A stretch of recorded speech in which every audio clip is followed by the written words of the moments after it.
À la une de l'actualité, au Malawi, le président Peter Mutharika a lancé ce dimanche la campagne présidentielle en présentant le programme de son parti, le Parti démocratique progressiste. Au Togo, les responsables du Parti national panafricain ont fait savoir à leurs militants ce samedi qu'ils prévoyaient une marche contre le régime du président Faure le 13 avril prochain. Et puis au Venezuela, le chef de l'opposition Juan Guaido a déclaré ce samedi avoir lancé la phase défensive de l'éviction du président Nicolas Maduro.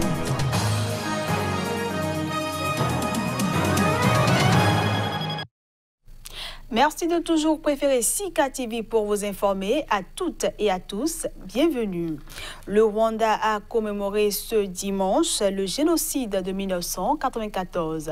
Et c'est au mémorial de Shizozi à Kigali que le chef de l'État Paul Kagame a lancé les célébrations. Un quart de siècle après, le Rwanda s'est remémoré ce dimanche le génocide de 1994.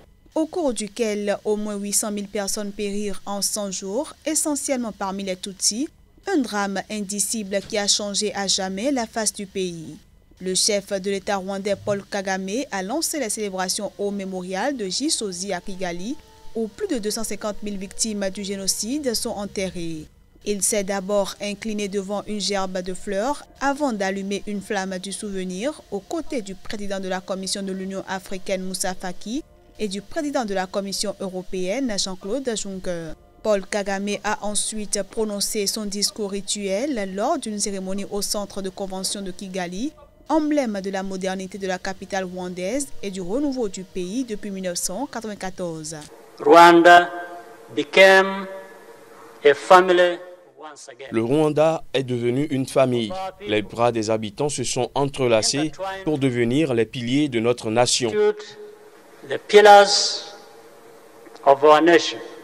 Il faut le dire, ce génocide est aussi l'échec de la communauté internationale qui n'a pas pu prévenir, qui n'a pas pu empêcher, qui n'a pas pu stopper ce crime contre l'humanité. Et je me tiens devant vous au nom d'un pays qui veut aussi assumer les yeux dans les yeux sa part de responsabilité face à l'histoire.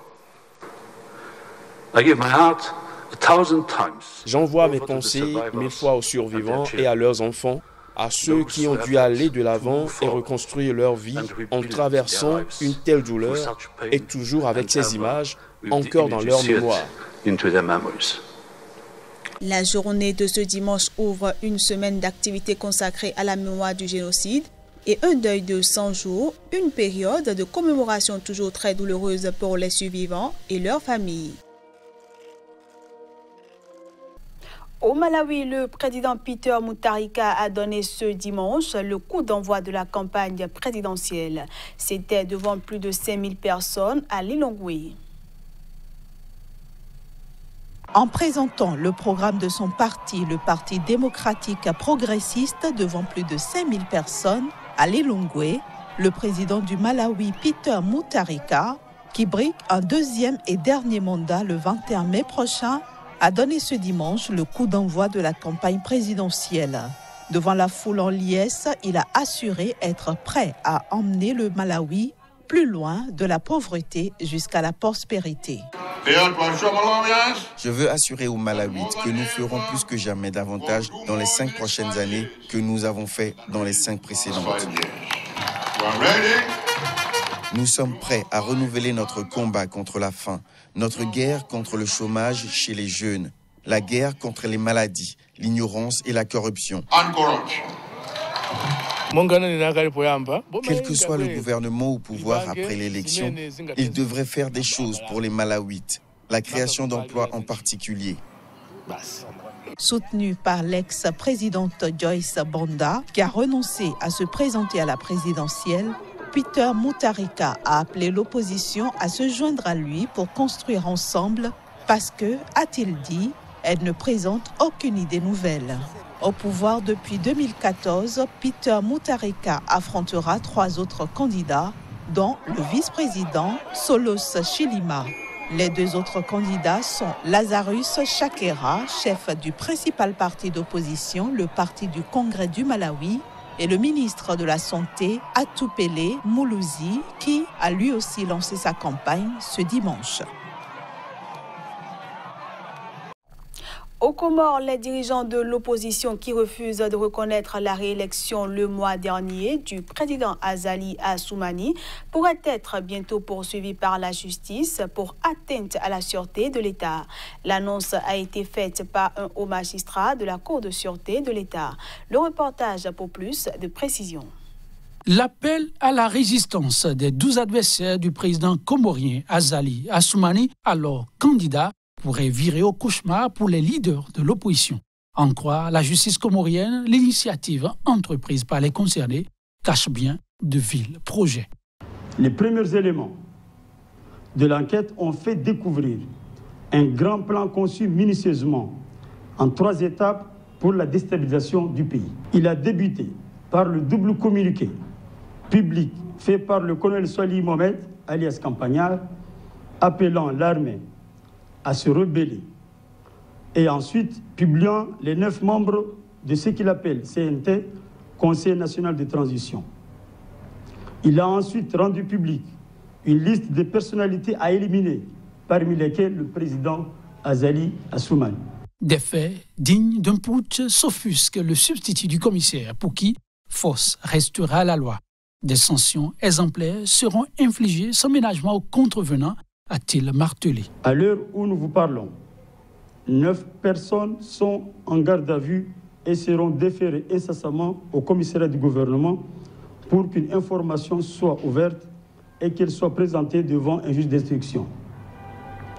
7 chefs d'inculpation seront probablement retenus, parmi lesquels attentat contre la sûreté de l'État, insurrection et rébellion. Chef de l'État de 1999 à 2006, réélu en 2016, le colonel Azali, ancien putschiste, a été proclamé vainqueur du premier tour de l'élection présidentielle disputée le 24 mars dernier avec 59,09% des suffrages.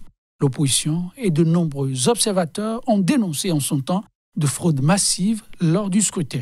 Mais jusque-là, rien n'est fait.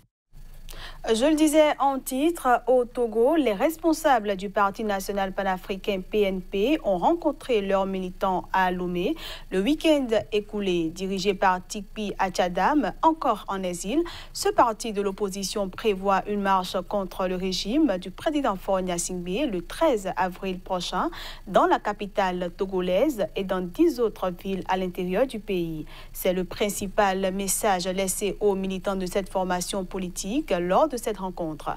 Ferdinand Gadé, notre correspondant au Togo, pour plus de précisions. Dirigé par Tikpi Achadam en exil, le PNP, le véritable instigateur de la crise du 19 août 2017, revient au devant de la scène politique togolaise cette année avec une gigantesque marche prévue pour ce 13 avril, a annoncé le samedi dernier Ourou Tikpa Tchatikpi, l'un des responsables de cette formation politique de l'opposition lors de la rencontre hebdomadaire avec les militants à Lomé. Le PNP tient presque tous les samedis une rencontre avec ses structures de base à son siège dans la capitale togolaise afin de les informer de l'évolution de l'actualité politique. Au cours de ces séances sont annoncées les grandes décisions de ce parti. Le principal sujet débattu lors de cette dernière rencontre porte sur la prochaine manifestation publique. Selon notre source, les responsables du PNP ont invité leurs militants à la vigilance.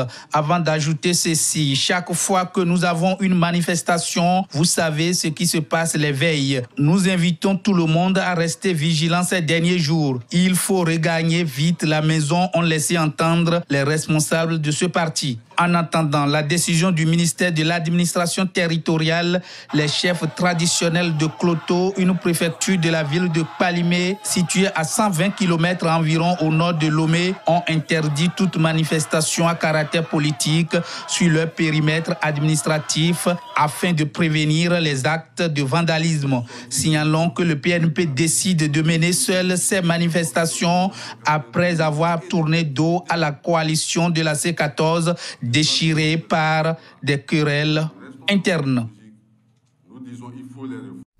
Hors du continent africain au Venezuela, le chef de l'opposition Juan Guaido a déclaré ce samedi avoir lancé la phase définitive de l'éviction du président Nicolás Maduro. Il a fait cette déclaration devant des milliers de partisans rassemblés dans l'est de Caracas. Samedi a été une nouvelle journée de mobilisation au Venezuela. Des milliers de partisans de l'opposition vénézuélienne ont manifesté à travers le pays pour renforcer la pression sur le président socialiste Nicolás Maduro. Cette nouvelle manifestation intervient alors que le pouvoir en place vient de lever l'immunité parlementaire de Juan Guaido, ouvrant la voie aux poursuites contre lui. Avec cette mobilisation, l'opposant cherche à donner un nouveau souffle à ce qu'il a baptisé l'opération Liberté, à travers laquelle il entend marcher sur le palais présidentiel de Miraflores à une date encore non définie pour prendre le pouvoir. Et pour que la mobilisation ne retombe pas, le député de centre-droit, reconnu président par intérim du Venezuela par plus de 50 pays, a appelé à une nouvelle manifestation mercredi prochain. Toujours ce samedi, le pouvoir chaviste, qui n'entend pas laisser la rue à l'opposition, a lui aussi fait descendre dans la rue des milliers de fidèles vêtus de rouge contre l'impérialisme. Devant une foule de ses partisans rassemblés près du palais présidentiel, le président Nicolás Maduro a appelé plusieurs pays de la région à contribuer à l'établissement d'un dialogue intervénézuélien. Le Venezuela demande un soutien et un accompagnement pour un grand dialogue de paix, d'entente, a-t-il déclaré. Le Mexique et l'Uruguay avaient proposé en janvier dernier de faciliter un dialogue entre Maduro et Guaido. Outre ces deux pays, le président socialiste a sollicité samedi la Bolivie et les pays des Caraïbes. Mais jusqu'à présent, Juan Guaido a rejeté toute discussion avec le camp Maduro. Il considère que ce ne pourrait être qu'un faux dialogue qui permettrait à Maduro de gagner du temps. On aborde à présent la seconde partie de cette édition consacrée à la revue de presse Afrique.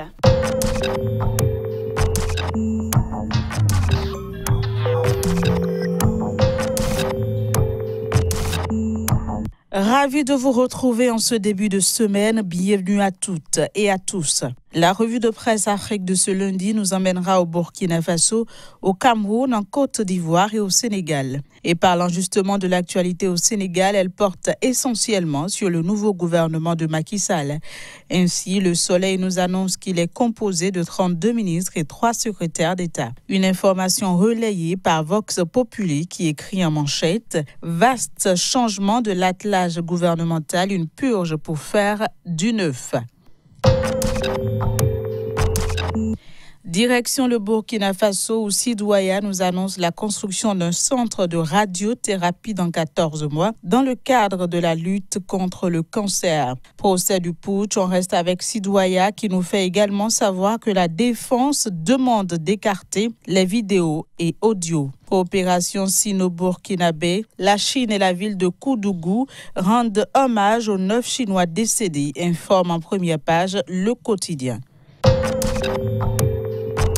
Autre escale, le Cameroun. Mission à l'étranger, le gouvernement limite les déplacements des ministres et DG, révèle en titre le journal Repère. Programme économique, l'économie informe les lecteurs que la 4e revue du FMI agite les autorités camerounaises. Le choléra est de retour dans le nord, alerte l'œil du Sahel qui nous apprend également que 3 militaires ont été tués dans une embuscade de Boko Haram.